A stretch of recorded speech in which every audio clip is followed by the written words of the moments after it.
खुलुमबाय लोगोफोर, नोंथांमोनखौ बड' हेल्थ टिप्स चेनेलाव बयखौबो फिन खेबसेबाव बरायनाय बावहरग्रोनाय जाबाय। आं दिनै नोंथांमोननि सिगाङाव गेस रिलिफनि थाखाय मोनबा ड्रिंक जाय गोख्रै खामानि मावो बेनि बागै भिडिअ लानानै फैदों। आसा खालामो नोंथांमोना भिडिअखौ नायना मोजां मोनगोन। फैदो दानिया भिडिअखौ जागायदिनि।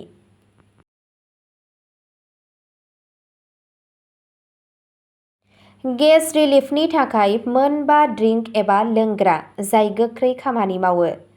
गोरलै लोंनायजों ब्लटिं एबा उदै दुनायखौ फाहामनायनि मिथिंगायारि आदब, जाय साबसिन दोगोनखौ बांहोगोन आरो गेस हगारनायखौ गोख्रै खालामगोन।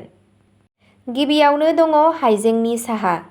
जानायनि उनावनो गुदुं हाइजेंनि साहा लोंनायनि मुलाम्फाया दोगोननि थाखाय थाजिम, उदैनिफ्राय गेसखौ फोजोबनायाव मदद खालामो आरो उदैखौ गोजोन खालामो। आजवाइननि दै। आजवाइनाव रासायनारि थाइमल थायो जाय आदारनि दोगोनखौ गोख्रों खालामो, उदैयाव एन्थोन आरो गेसनिफ्राय रैखा होयो आरो नोंथांनि उदैखौ जायखिजाया बांद्राय गेसखौ गारनो थाखाय थियारि खालामो। सफ साहा।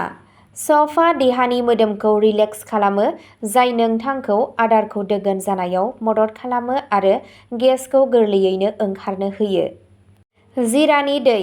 जिरा दै लोंनाया दोगोन खालामनायाव नांथाबना थानाय एन्जाइमफोरनि बिबांखौ बांहोनो हायो, गेसनिफ्राय रैखा खालामनो हायो आरो मस्ला-मस्लि एबा गोबां बिबांनि आदार जानायनि जाहोनाव जानाय उदै दुनायखौ फोजोबनायाव मदद खालामो।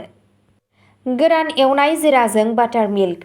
बाटार मिल्क आरो एवनाय जिरानि मोनसे मोजां, सावस्रिनां प्रबाय'टिक लोंनाया नोंथांनि उदैनिफ्राय गेसखौ खमायनायाव मदद खालामो आरो आदारखौ दोगोन खालामनायाव हेफाजाब होयो। दानिया फैदो उदै दुनायखौ खम खालामनो थाखाय माखासे गोख्रै टिप्सफोरनि सोमोन्दै सावरायदिनि। जेब्ला नों जायो अब्ला सम ला। कार्बनेटेड लोंनायनिफ्राय गोजानाव थानांगौ। सानसे दै लों।